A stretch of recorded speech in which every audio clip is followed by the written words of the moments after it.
Good evening. Welcome to Earth to the Other Side. My name's John, and tonight I do have the pleasure of speaking with Lee Grody, who had two near-death experiences. Lee, welcome to the show. It's really great to have you. Thank you, John. It's really an honor to be here with you tonight. Well, thank you very much. I'm just going to hand over the floor to you, and we can, I guess, go in chronological order, starting with your first near-death experience. Sure. Okay. Okay. So I was 17 years old and I was engaged to be married, and I fell in love with one. I was a sleepaway camp counselor, and I fell in love with one of my campers. And it brought up this level of torment that ripped through my whole soul. And I wound up telling my fiance at the time that I couldn't marry him. And I lived in New York and I lived in Bayside, Queens, but this camper of mine lived in Far Rockaway, and that's a little bit of a distance. And so what happened was is I had driven to her house and it was not good. And the way I tried to get her attention was by taking about 750 barbiturates with a half a bottle of gin. Right. And then I proceeded to get in my car and drive from Far Rockaway to Westchester County, which is about a 2 hour plus drive. And when I got there, basically what happened is I went into a coma. I'd called a friend from a payphone because there were no cell phones or anything like that in those days. And I said, I'm in trouble. And then I like passed out. I was brought to the hospital as a Jane Doe. And then my friend found me and he went in and pretended to be my family member. And basically, I was pronounced dead and they put me on a slab, and I woke up in the morgue on the slab as they were about to wheel me into the freezer. And so what happened was I woke up and I thought I was dead. And I was the only sensations, like I couldn't talk. I had been in a coma for 2 weeks, they said. And so my verbal skills were nil at that moment. And this guy like responds and goes, "This ain't rigor mortis, is it?" And I was like, because I had sat up on the slab, I was covered in a sheet, and I saw a light. So I sat up to move towards the light because I really thought I was dead. And when I woke, then I realized I was in trouble. That's all I got. You're in trouble. You got to do something. And so I started groaning and rocking back and forth, and I fell off the slab and onto the cold cement floor. So that was the first one. I did leave my body because I was pronounced dead, but I didn't have the awareness of that, which is why usually I don't talk about the first experience, because there's nothing to tell in terms of being out of it. Well, Like it's I still a was, very interesting story. I There's no doubt appreciate about that. that. Yeah. I didn't stop doing drugs as a result of that. But I stopped doing chemicals. So the only drugs I would do from that point on would be natural drugs like heroin, cocaine, marijuana, mushrooms, that kind of stuff. If it came from a lab, I didn't do it. So, an opium, of course, was my favorite. So that would go on, and I always knew I had that experience. I couldn't tell you what happened. I was asked about it.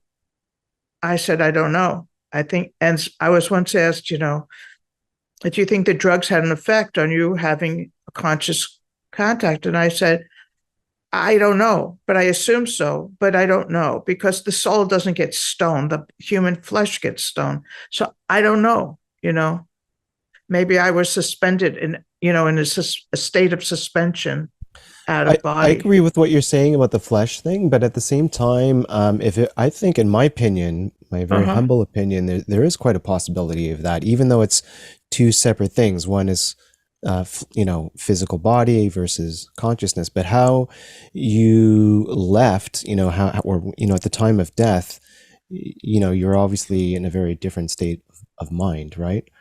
And I think Yeah, that, I was, yeah, go I ahead. think I was completely locked off, just blacked out. Right. So I'm wondering if that might had actually influenced your, non-experience, or even if it maybe could be due to the fact that, like maybe you did have the experience, but you have no recollection because of the drugs that you were on. I don't know. I'm not an expert, It, obviously, but it right. No, could be I that. often wonder about that Mm. because, um, and I've done hypnosis to try and remember, and nothing comes. Okay. I always ask the universe to and the higher realms to give me whatever images they would like me to have Right. and clarity to what the images are. Yeah. Yeah. Because you must have had some sort of experience, even if it was just they took you in to heal you, you know, and then you just, well, obviously your heart started again, so thank God. But because I've heard many times where people are, or souls rather, some, we obviously we accumulate a lot of damage in an earthly experience, right? So a lot of souls will go to, I don't know if there is a name for it or not, but it's like a healing space where they can spend, who knows, there's no time there, so however long it takes to heal them. You could have been in one of those places, maybe. But the second experience I had, I have complete recall. So it was January 3rd, 1991. I was living in Holland at the time, in Amsterdam, and I was a student at both the university and the Film Academy. And it was late at night, and very late night. And I had been at my professor's house, and I needed to call my girlfriend at the time to tell her that I was going to be really later or I would meet her at home. And so I went into the phone booth. And in Holland, they used to, I don't know what they have now, but they had these huge green phone booths. They were like, that's where a lot of junkies got high because it was so big you can like move in there. Anyway, so I call the house, and all of a sudden there's these gruff hands covering my eyes, kind of like, peekaboo.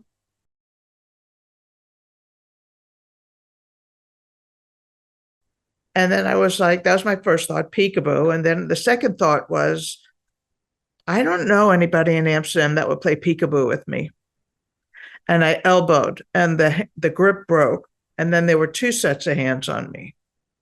And they pulled me out of the phone booth, and they knocked me to the ground. And there were three of them, and two of them were beating me while one was watching. And they busted up my bones. They kicked my hip to the angle and went into my rib cage. And one of them jumped on my chest and started beating my head into the cement. And at first they thought I was like a fella because I had really short hair and I was wearing a fedora and a winter coat. It's cold in Holland. And then it turned into a gay bashing. And everything they were screaming at me was in Dutch. And it was basically, you can't, lesbian, blah, blah, blah, blah. And as the guy was beating my head into the cement, like, I don't know how many times, but it was a lot. I sat up and I left, and I literally went straight up. I didn't watch them beating me. I just transcended and floated upward, went up and out. And at that moment, when I was in that space, it was really incredible. It was dense and it had texture to it. And it was such this intense motherly love energy. And then the voice that spoke to me was more male. And the voice said, go back in your body. And I still had my personality. And I said, what, are you kidding me? They're beating the shit out of me down there. I don't want to go back in there. And the response, it wasn't a conversation. The response was silence. And with that silence, there was something profound that happened. And it was like, it was not a rejecting silence. It was more like the state of what it existed. There was just this, it was so loud, the silence, if you will. It was so vast. It was greater than me. And I remember being in that space and going, maybe I made a mistake. Maybe I shouldn't have said what I said. I had a moment of recall. And then again, I was told to go back in my body. And this time I aligned with yes. I didn't say yes. I just aligned with a consciousness of yes. And I got sucked back, the fastest elevator you ever did see, back into my body. And my body jumped as I landed in, it jumped up. And the guys jumped off of me. I guess they continued to beat me while I was out. They jumped off of me and they grabbed my attache case that had everything for the film that I was scheduled to make in like just weeks, right? This is January 3rd. My first shoot date was February 8th. So I had a month to get it all together, right? So they took off and I was mad and I was upset. I wasn't in my grounded self, if you will, that I would eventually evolve to. I didn't have that ability then. I got myself off the ground. My right leg dragged like a tail. It just dragged because I couldn't really step on it. I went back to my teacher's house and he said, "What happened?" And I told him, he said, "Let me get you to the hospital. Let me get you to the police." In Dutch, he said all that. And I was like, "No, I want to find these guys. Everything is in that attaché case." And then I kept walking and I couldn't walk. I was like Quasimodo, dragging myself, but I was so determined. And then we went by canal after canal. And the third canal, I saw one of the guys. And I feel like that whole experience, I was being guided to do that. I don't feel like I did that on my own. I don't think so at all. But when I got there and I found this guy coming out of his house and jumping on his bicycle, I went up to him and I just held on to his shirt. I couldn't really grab him. Didn't have access to everything yet. I said, "I see you. I know you. I know where you live. I want my attaché case back. I want everything intact in it. It is not to go in the canal. If I don't find that, if I don't get that back, I'm going to come here and kill you, find the other two and kill them. Do you understand me? I'm going," and I said in Dutch, "Het moord van jou." I'm going to kill you. And and then after that, he freaked. And I was like, "No joke. I will come back and I will kill you." And then I collapsed. And then they got me to the police station first. And that's when the pain started. Like I had no pain up until that point. I had uncomfortable, but I didn't have pain. And that's when the pain started. And my lover at the time came in and found me at the police station and she took me to the hospital. And they wanted me to stay and I didn't want to stay. And I don't really know. I would have to ask her. I'd have to get in how long I was before I got home. But I think I was there overnight to make sure I didn't go into a coma or stop because I was so busted up. And so then I went home. And from this experience, I couldn't see for 2 weeks. I had a major concussion, of course. I had bruises all over my body. And then I had to get my hips and my legs back in place and the ribs had to heal. So they don't do very much until you heal somewhat so that they can move it because they didn't want to break more. Okay. So I wound up going home and all I thought about, my whole focus at that point was fixing the pain. I was in so much pain. Now, mind you, at this point, I've been in recovery. I'm a recovering drug addict. And when I went to Holland, I had 3 years clean. And at that point, I think I had like 6 years clean, or at 91, I got clean. Yeah, it's 6 years. I got clean in 85. At 91, it would be 6 years.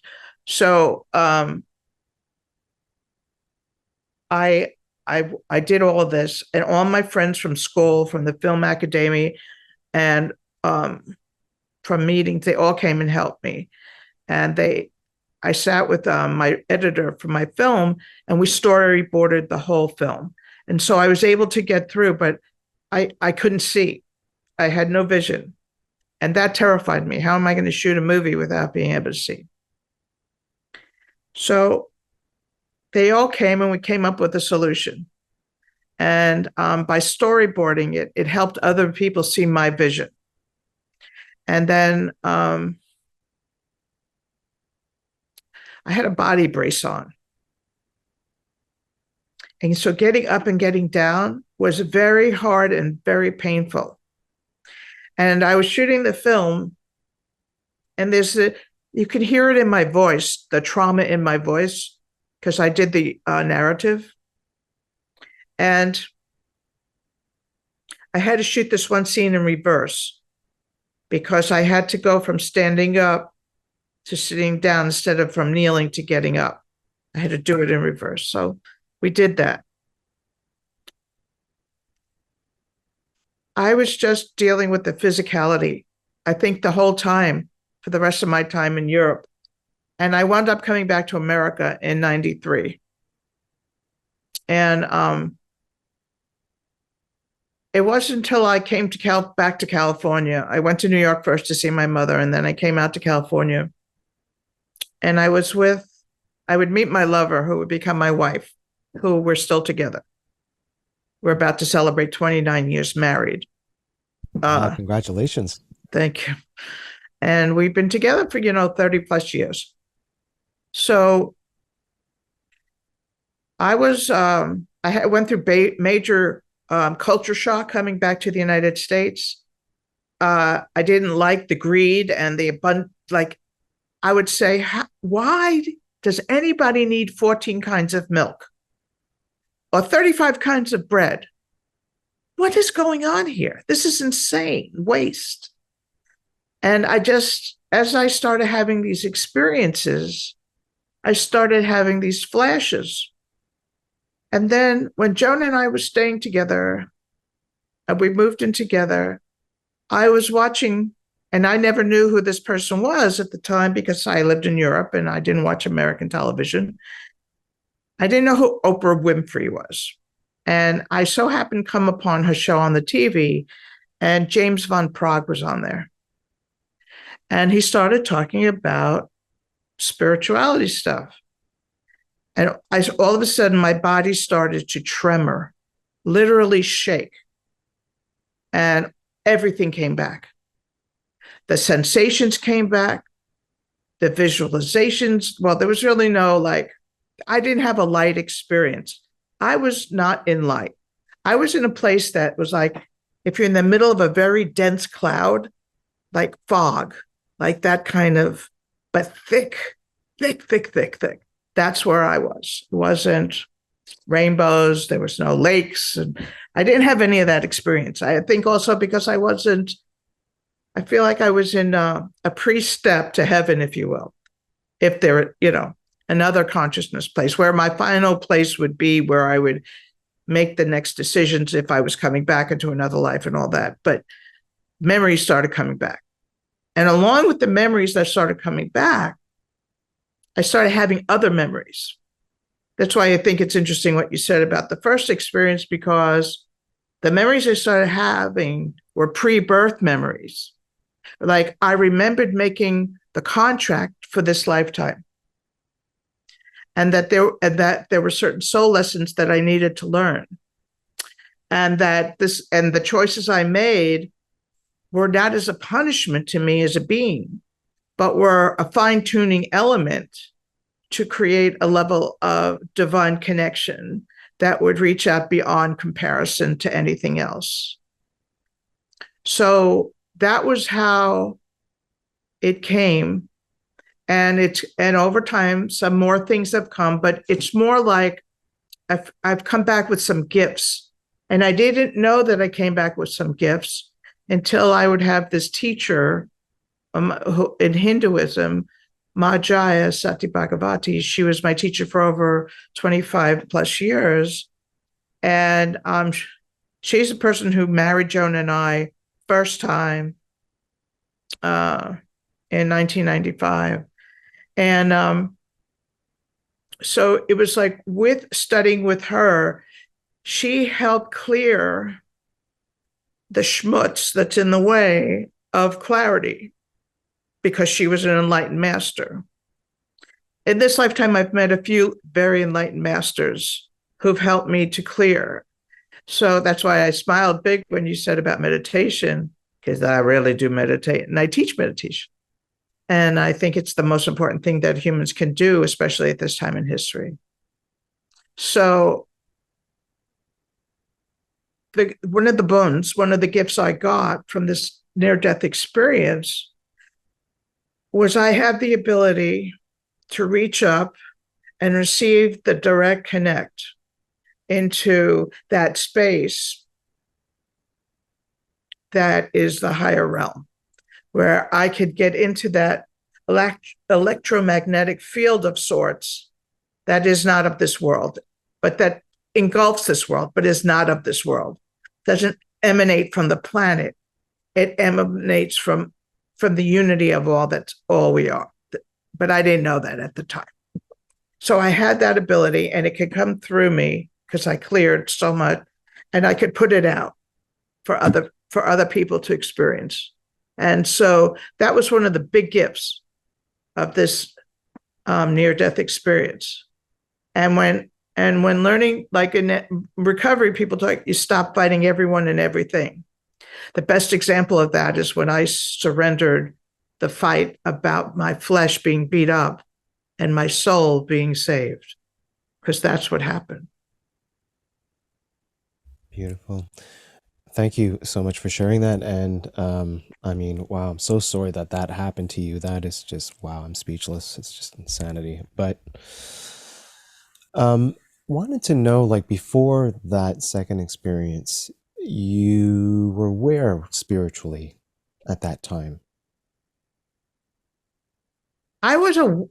It's a funny thing, because at that point, I always have been in pursuit of God, for like, born Jewish, studied Hinduism later on. But at that point, like, I always had a sense of there was something greater outside of myself. I always knew that. When my dad's mom died, my grandma Rosie died, and my father fell apart, and he became really an insane person around the whole thing. I remember now crossing the boulevard to go to the temple that we were not a member of because my parents didn't believe there was a God. I remember standing outside the shul and talking to my grandmother who just died. That was my first sense of like communicating with the dead, right? And I said, I need your help, Grandma. He's crazy. I don't know what to do. And I'm scared. I am scared. And I would go there and I would cover my mouth. And the first time for me, when I experienced God or whatever, I call it awe, is actually what it is for me, was when I was about 4, 5, maybe, and I was at our summer home upstate New York. And my grandmother said to go down and get my great grandmother for dinner. And it was a Friday night. It was a Sabbath. Again, my family, none of this went on in my house. Okay. Didn't even go on in my grandma's house. It went on my great grandma's house. So I went to the door, and the screen door was closed, but it was open. And I saw my great grandmother covering her head and lighting the candles. And this image, I was like, whoa. And that awe was so profound. I went from that moment to this moment. It changed my life. It started me on this path and this journey and this questioning and not stopping. Even when people didn't believe, I went to find people who did believe. So it's been a path of curiosity and learning. Hmm. And so, your parents, after your second experience, how old were you around after the second one? Was Do you it remember? 30, And did you ever have any 33? discussion with them, or, like, regarding what happened on the No, other side? no. No. No, because they wouldn't allow for it. They knew what happened to me. I did a one-woman show. My father came to it. He didn't like it because I told some truths, some family truths that he didn't want. So they just thought I was, there's Lee doing Lee, being out there trying to get attention. They didn't like my mother's still here and she's deteriorating. And I think she has a sense that she knows that I have these abilities. But there was like a year ago, my brother, I think his wife was there, maybe it was 2 years ago. My wife and my mother were sitting around, and my brother said, "What are you up to now?" And I said, "Well, um, I'm reading people." "What do you mean reading people?" I said, "I'm a channel and a medium." And my mother slapped the couch, and she goes, "Oh, like another thing. Here's another thing. Oh, you know." And my brother's like, "Give me the numbers for the lottery if you're so psychic." And I looked at him and I looked at her and I said, "Okay, stop right there." I said to my brother, "Do you remember when I was living in San Francisco and you were in law school in Los Angeles, and I woke up in the middle of the night, 3:30 in the morning, which was 6:30 in New York time, and my grandmother had just overdosed on drugs. She took drugs to kill herself, and I called you, and this is before all the pagers, all that stuff." And I said, "Grandma's dying. We have to get back to New York." And he never questioned it. And there was no way for anybody to really know. So he just went back like that. He just went like, "Oh my God, yeah." And I turned to my mother and I said, "And remember that winter that your door was unlocked, your back door was unlocked because you lost your keys?" She said, "Yeah." I said, "Do you remember how I just walked to where your keys were and found them for you?" She said, I said, "I have always seen things. I've always heard things. You just didn't believe me." So, Yeah. And people see what they want to see, right? yeah, exactly. Yeah. So how are you using these abilities in your everyday life now? Well, I use these abilities every day with people who want to grow and change their lives. I've been able to, also by the grace of all that be, um, take the 12 steps in a 12-step program and show people how it's a spiritual awakening and how to achieve that spiritual awakening. So I do that a lot with a lot of different people. That's And amazing. yeah, it's pretty incredible when you can see it, and how this is all about our souls. And I teach about the human flesh, and that the human flesh is not the soul. And I talk about the God spark and in the heart, and the heart houses the God spark, and then uh, the heart is in the flesh, and the flesh is in the soul, and the soul is outside of us. That's where the oneness is. We all breathe the same air. We all hear the same sound at the same time. We're in the same space. That's the glory. That's the guts. Are you willing to be a part of that?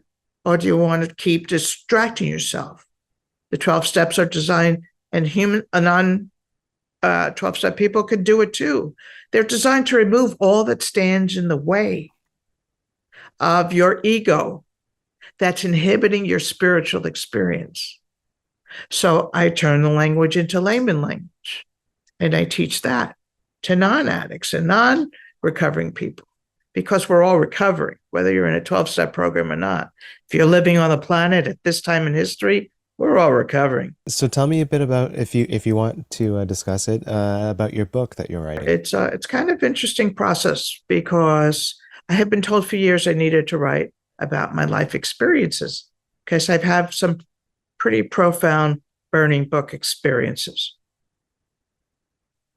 Burning book, that was a Freudian slip. It was burning bush experiences. No, I don't burn books. I just heard myself say. Anyway, so we're in telling the story. I went back and I started with my family of origin. And I couldn't go into any of the negative. I could only go into the positive. I could only share what and who I come from. And that's been profound because it brought me to a more, I guess, because I'm more mature, I don't know, or more spiritual, I don't know, but that I was able to have a clarity to share that clarity. And so it's not just a memoir. It's a book to help people take steps to grow. So it's inspirational memoir. And there'll be a lot of different aha moments, I hope. That's my goal. As many, I really believe if we can share awe, we can heal this, whatever the it is. And teaching people about the separation of flesh and this carbon envelope that we need to be human and our soul work and getting in touch with knowing what our soul work is. That's what the gist of it's all about. Mm-hmm. And it's all about, it really is all about ego.